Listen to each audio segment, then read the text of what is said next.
Warning, there are profanity, topics, and other opinions that could offend you. Please watch and or listen at your own risk, and enjoy the show.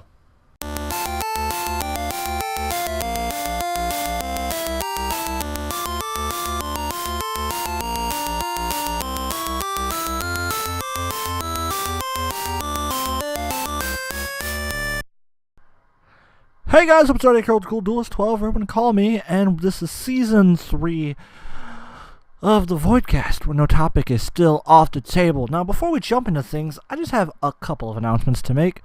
First of all, I'm on Audio Boom now, which means I'm on Spotify, Stitch Radio, iTunes podcast, or iTunes, whatever. I'm on iTunes, and I'm also on all that fun stuff. Basically, you can catch me on a lot more audio stuff like that now. I decided to sign up for Audio Boom. I mentioned it in last week's podcast episode, which is, if this is your first episode due to any other source besides YouTube, then welcome to the Voidcast. You know, I'm like, I guess midway through Season 3. I don't really know what midway is, but I'm already in Season 3, and if you want to watch some of the older episodes, go ahead and check out the YouTube channel, youtube.com/OLDSCHOOLDUELIST12. You'll understand why it's called that if you go there for other stuff. I mean, originally it was going to be just a Yu-Gi-Oh channel, but then I started doing other things as well, which also is a big reason why the name is called OLDSCHOOLDUELIST12. But I decided to do a podcast on there because I've always wanted to do a podcast, and I'm doing it. I've been doing it. I'm on 3 seasons now. I'm about a year in, and I'm on Season 3. Reason why I call it Season 3 is because I took a couple breaks in between. One being, the first break was I took a huge vacation. I took just like a 2-week break, and I'm pretty sure I could have been like, I could have continued doing the channel, or just been like, hey, no podcast for blah blah blah. But I just wanted to do that just because why the fuck not? But yeah, the podcast will be uploading here on Audio Boom, which will be uploading to Spotify and all those fun things on Wednesday. So you'll get this. If you want to hear the podcast a day early than what it uploads on YouTube, you'll want to hear it on Wednesdays, which is Audio Boom. So shout out to Audio Boom, and shout out to 8-Bit Geek, which actually turned me on to Audio Boom, and so shout out to them. I listen to them a lot. I listen to them every time I'm at work because I am a bread route driver. So with that being said, welcome to the channel, welcome to the podcast. Like I said, if you want to check out the other episodes, go ahead and check out youtube.com/OLDSCHOOLDUELIST12. Link to that is on the Audio Boom's channel, or you can just go to YouTube and look up OLDSCHOOLDUELIST12. So yeah, welcome to the podcast, and it feels good to say that I can actually say, like, I'm on Spotify now. I mean, like, that's not the biggest turning point of this. The biggest turning point is actually being on, or being working on a website that is dedicated to podcasts. YouTube is an okay starting for podcasts, for getting your brand started, but it's not so great on podcast. I mean, some people do upload on their podcasts, but they most of the time have an established audience, and I don't have an established audience, so we're just starting from the ground up. And I'm still doing this a year in, and I'm still loving it. Just a fun fact of reason why I started the podcast is to basically just, it was a therapeutic thing, and I've always wanted to do a podcast because I listen to shit out of podcasts. But yeah, this is a therapeutic thing for me, and because I've gone through, I wouldn't say a lot of depression moments. I mean, don't get me wrong, I do have my depression moments because I'm transgender.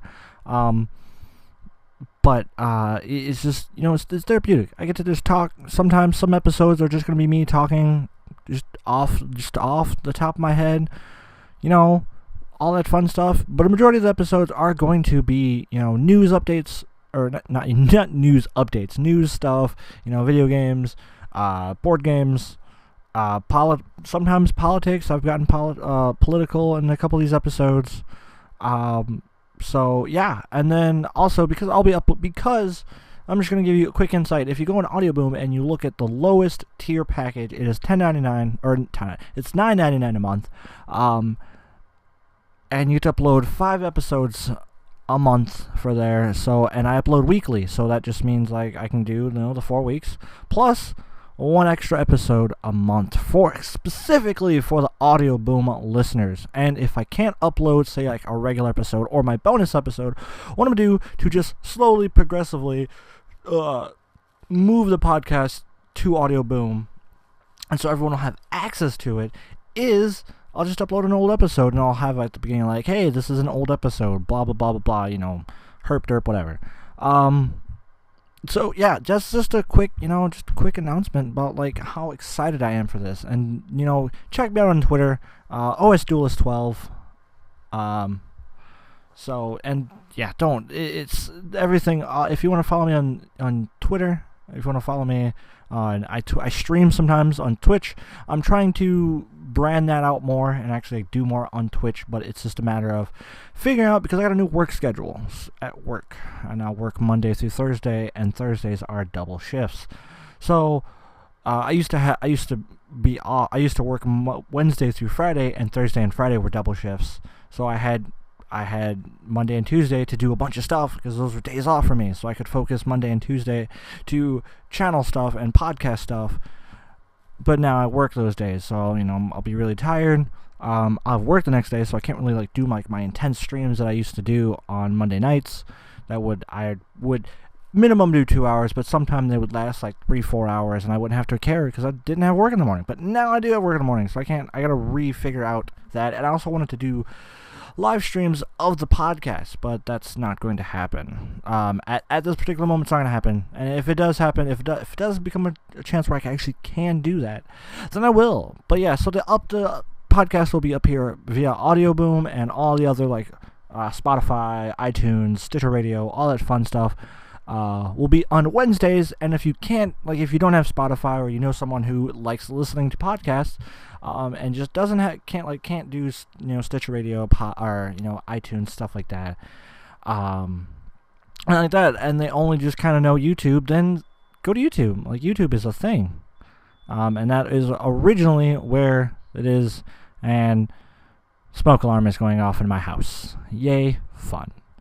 Anyways, moving on to what we always like to start and talk about. If you see by the title, it's probably something along the lines of Monster Hunter, because Monster Hunter World came out last Friday. Yeah, last Friday. So that was fucking awesome. I bought it and played on Xbox. Fucking love it. I fucking love that game so much. I'm a huge fan of Monster Hunter, but we'll talk more about Monster Hunter because we actually have a news topic about Monster Hunter. Plus, I'm going to give a small review here in the next couple weeks. I stutter over my words sometimes.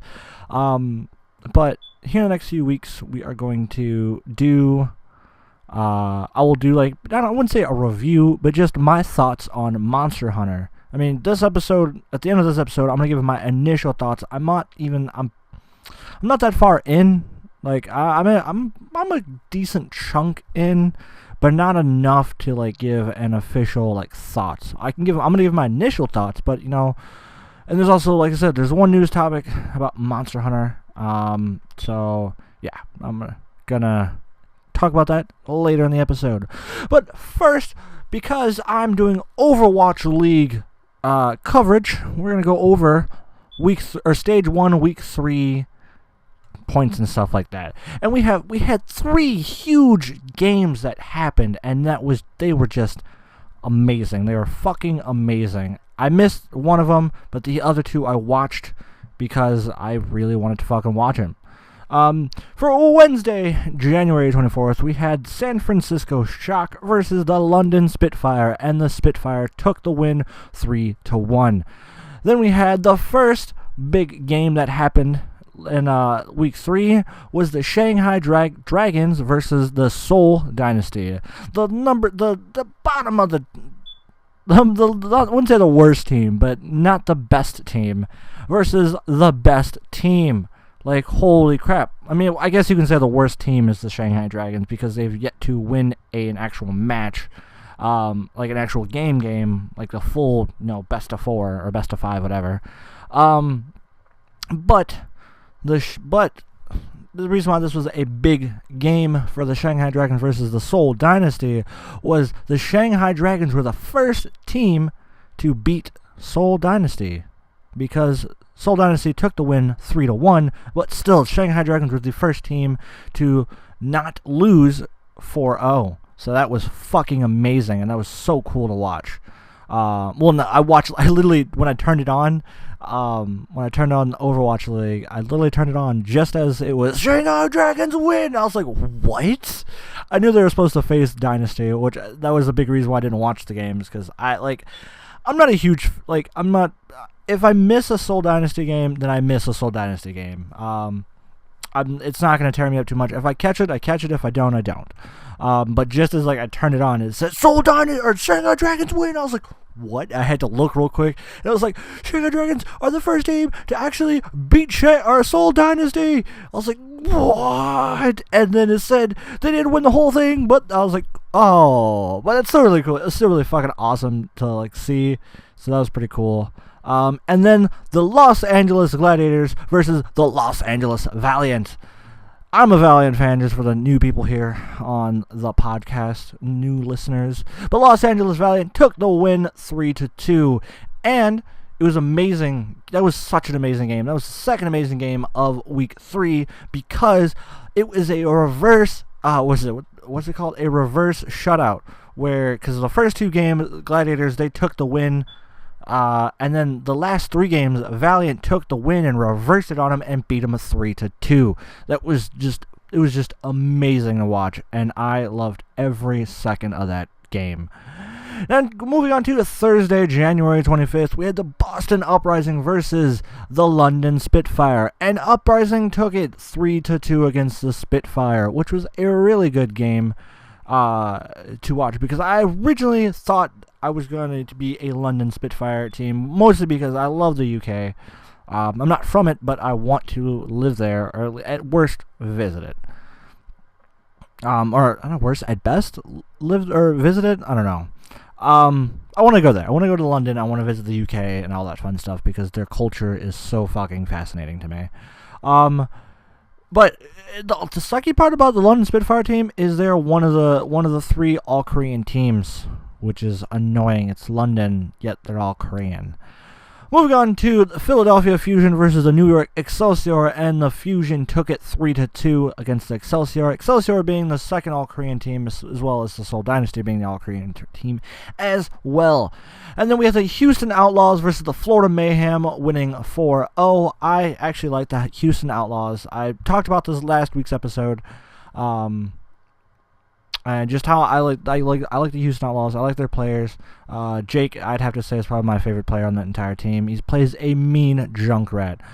Moving on to Friday, January 26th, with the third amazing game of the week. That was just, oh my god, it was just mind-blowing to watch. We had Seoul Dynasty versus the New York Excelsior, with the Excelsior taking the win against Seoul Dynasty, making Seoul Dynasty 5-1. 4-1? 5-1? I'm going to check that out real quick. I just want to know what their score is at the current moment. It was in overtime and everything, so they had to go to game 5. I just want to know their record. That's all I want to know.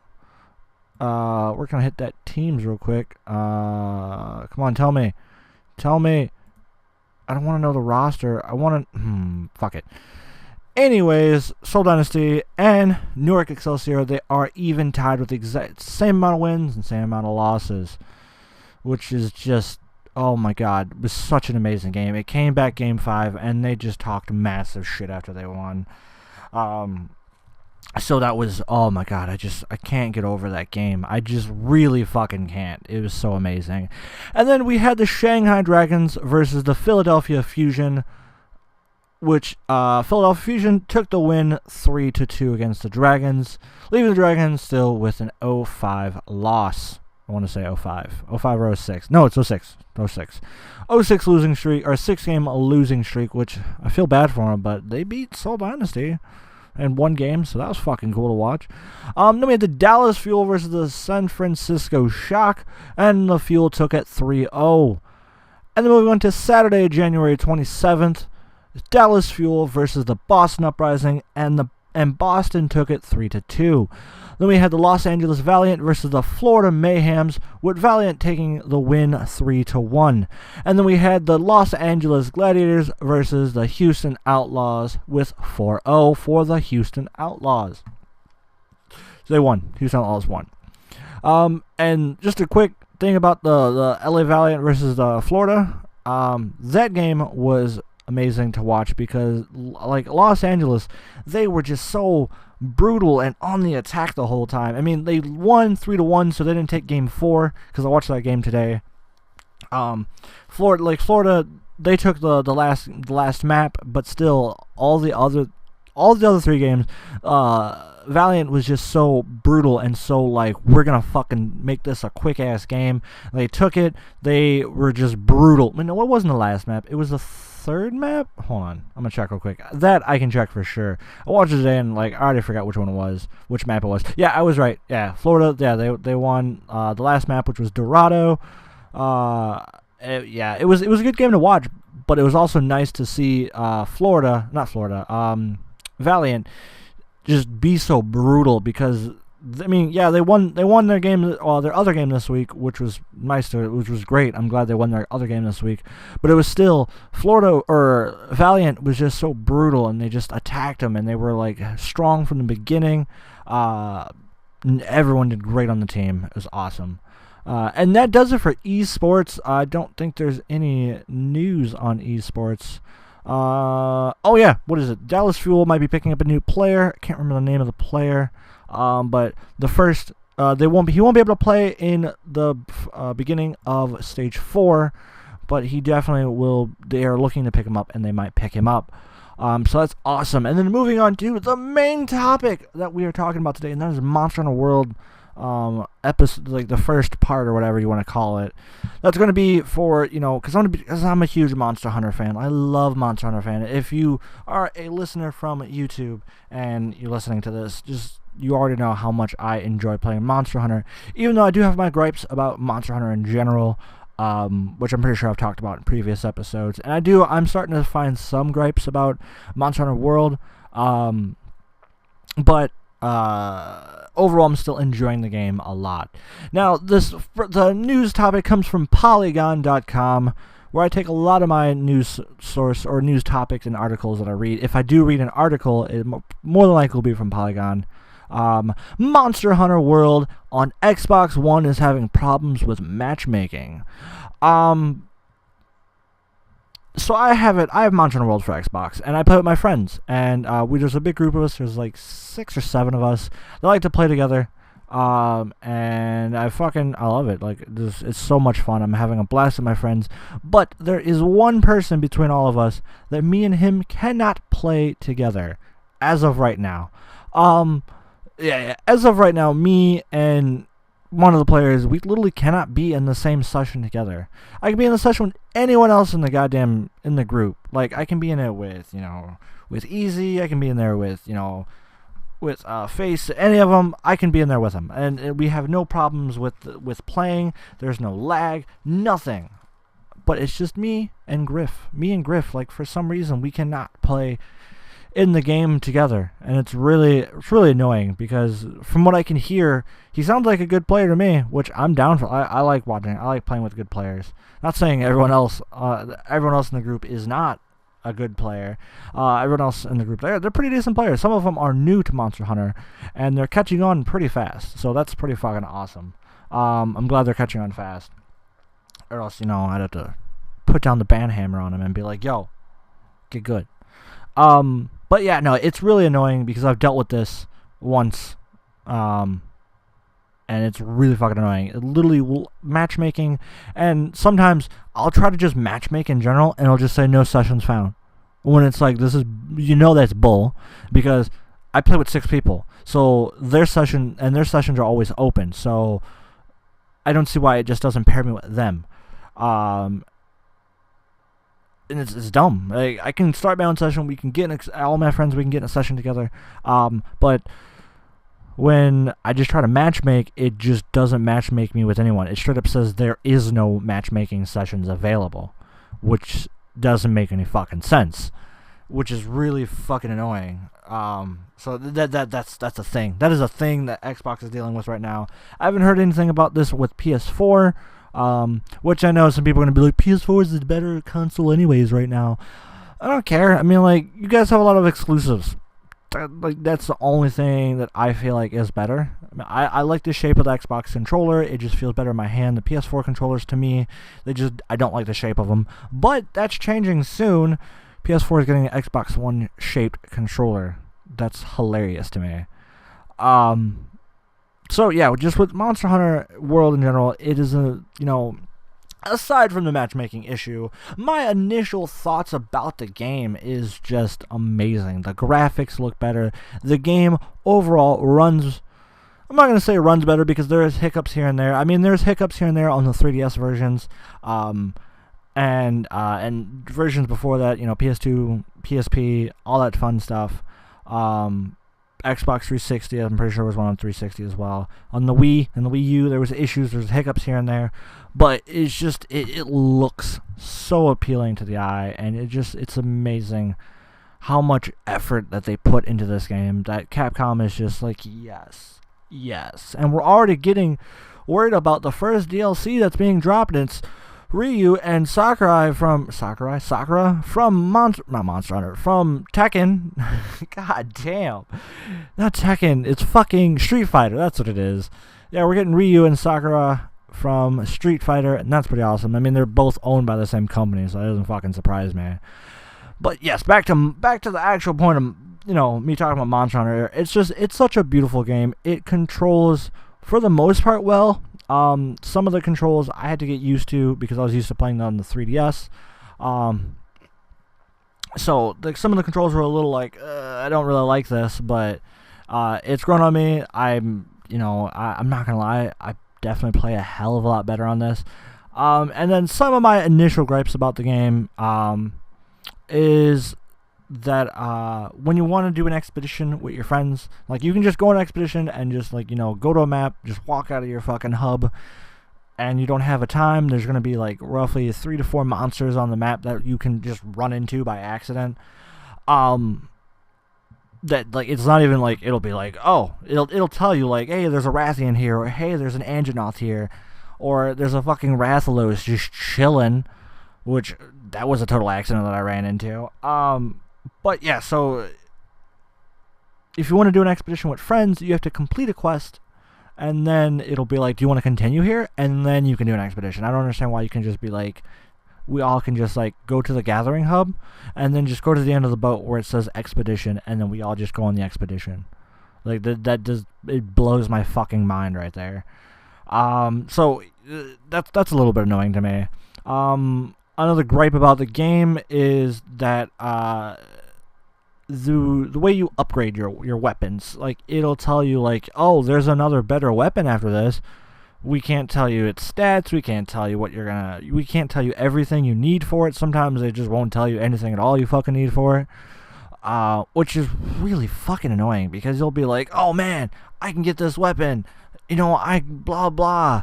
I want to work towards this next weapon. Tell me what I need. And I'm still trying to figure out if the question marks mean that you just haven't collected that item at all, or you just don't have a chance to get it.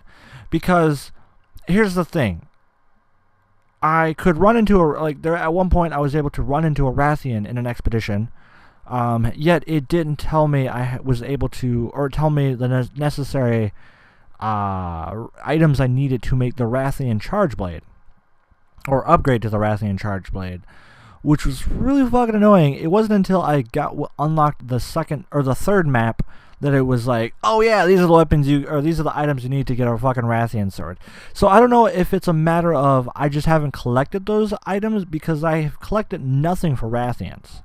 That's all, and that's another thing. I haven't collected anything from a Rathian because I haven't killed a Rathian yet. So I don't know if it's a matter of I just can't obtain those items, and that's why it hasn't told me, because say, like, I haven't ran into this area with a monster. Also, at the same time, I didn't check to see if I could make the Rathian Charge Blade after I ran into that Rathian before I went to the third map. But now that I have the third map unlocked, I can make a Rathian sword. So that's another thing. I don't know if it's if it's an HR thing. Like, oh, you're not at HR 4, so we're not going to let you build this weapon yet. So, it's really fucking annoying. Like, long story short, for when it comes to upgrading weapons, it's really fucking annoying because they'll be like, I want to know what this is. And it doesn't help that there's no guides. Nobody has a good guide yet. No one's created a good guide. Usually, most of the time, all the other Monster Hunter games, it's literally, you just download a fucking app, and then boom, you had all your stuff right there on your phone in an app. Or the wiki. But with this, at the same time, though, most of those games were the same, like the 3DS versions, it was the same thing, just we added more monsters, or we added more weapons, or there's the new hub, the hub world's different, and we added some more maps. So this is essentially an entirely new IP for Monster Hunter, and a UI for Monster Hunter. So I can understand why no one's created it yet. I mean, I give it another week or two, and at least at minimum, the wiki's going to be updated. I mean, there's a couple things here and there that I'm able to look up and figure out, or I just know from general knowledge of Monster Hunter, and it's about the same. Like I said, there's a couple things that are different when comparing to Monster Hunter Generations, the previous Monster Hunter game, and Monster Hunter World. And another thing that I'm slowly also noticing with Monster Hunter World is they did actually take a couple things from Monster Hunter Online. Which, in Monster Hunter Online, there's a shop you can go to that you can buy these, basically a loot box with your in-game currency. I don't know if you can use real money to get in-game currency, but you buy these quote-unquote loot boxes, and you can get a bunch of items. Like, say it'll give you like X amount of items. You can buy like a Rathian box, and it'll give you a bunch of Rathian items, so it just speeds boost you from that. It's something I haven't found in the map yet, so I haven't really done it yet. I might try and do it. I'm not quite sure yet. I'm going to look into it, because probably after this, I'm going to edit the podcast and play some Monster Hunter while it's fucking doing shit. So yeah, that's a couple of the things I've noticed with comparison of Monster Hunter, like the general Monster Hunter old way of doing stuff, and Monster Hunter World. In my personal opinion, I would prefer the older Monster Hunter, just because it was simpler. It was something that, it's been the same, just add a bunch of new monsters, new face monster, a bunch of old monsters were thrown back in, and a bunch of new monsters were also are here to fight as well, so you can do that as well. And so that's what was nice, and I feel like that's why I would prefer the old one, because it's something that I'm used to, because it's been about the same since fucking PS2, since like the beginning of Monster Hunter. It's been about the same, just a new weapon, or new monsters, like I said, or new items, or like a new mechanic or something like that. So that's just me. It's my personal preference. I'm pretty sure I'll grow on Monster Hunter World once I learn more about Monster Hunter World. And once I know a lot more about Monster Hunter World, I will definitely, like I said, I'm not going to do like a review of Monster Hunter World, but like I'll give you, my final thoughts and be like, oh, this is what I think of Monster Hunter World. But yeah, I really hope Monster Hunter, or Capcom, gets on fixing that matchmaking problem, because I would like to play with, I'd like to play with Griff. It would be fun. And I'm probably I'm gonna get a capture card here pretty soon, because I want to stream some Monster Hunter World and other stuff too, like for off my Switch. So that'd be pretty fucking cool. One new thing before I end the podcast, because I like to keep the podcast around 30 minutes. Sometimes I go over, sometimes I'm a minute or two under. But I generally just like to keep it around 30 minutes.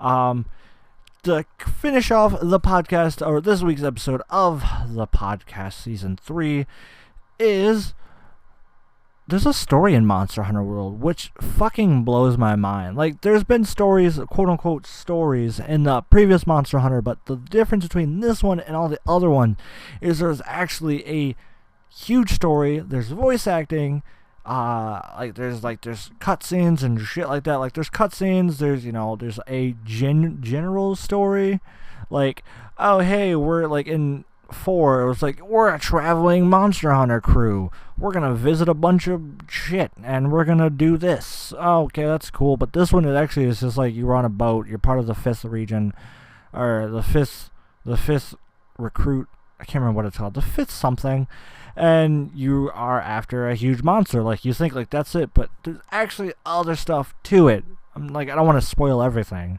The game is still fucking like only about a week old, but at the time of going this, it's like just under a week old. So yeah, it's really interesting to actually hear and physically see a legit story. You still got your farming, you still got your online quest, your guild hall and all that. Well, your gathering hub, not your guild hall. So that's pretty cool. I kind of wish there was the guild hall still, because in the guild hall it was a separate, like, basically multiplayer set of quests, and not just kind of like, oh yeah, I have all these quests that I did in the story. Oh yeah, you want to hunt this thing? Yeah, that stuff's kind of annoying, but it's also kind of cool. I don't know, it's really weird. I just give me back my Monster Hunter Generations. Just give me some world graphics, a couple of the world, well, not a couple, a few of the world mechanics and the map. Oh my god, I didn't even talk about the fucking map. I want to talk about the map real quick, and then I'll really end the episode. The map is so fucking cool compared to the old Monster Hunter. It was like, you had your section, like you had your 1, 2, 3, 4, 5, 6, 7, 8, 9, 10, right? But when you would try to go to another section, you'd have to see a small loading screen, and it goes section by section. This one loads the whole thing all at once, and you actually see yourself walking through these pathways. Sometimes that fucks you when you're fighting a monster, but still overall really amazing, and it's fucking so cool. But that does it for this episode of the Voidcast Season 3. I don't number my episodes, by the way. I just post the title, post what season it's in, and yeah. So if you enjoyed this, don't forget to, if you're watching this on YouTube, don't forget to like, share, and subscribe to the channel. If you're watching this on, Spotify, follow the channel. If you're watching this on iTunes, fucking like that shit up and tell me how I fucking do. And again, follow me there. Just follow me on everything. If you want to follow me on social media, just go to Twitter and look up and at me at OLDSCHOOLDUELIST12. Continue the conversation. What's good? And let me know about the show. Like, I love criticism, positive and negative. So let me know, guys. And that really does it for the show. If you like it, tell your friends about it, and tell them, like, I'm on YouTube, I'm on Spotify, I'm on Stitch Radio, I'm on Audio Boom, I'm on iTunes. Fucking tell me, dude. Let me know that you listen to the podcast.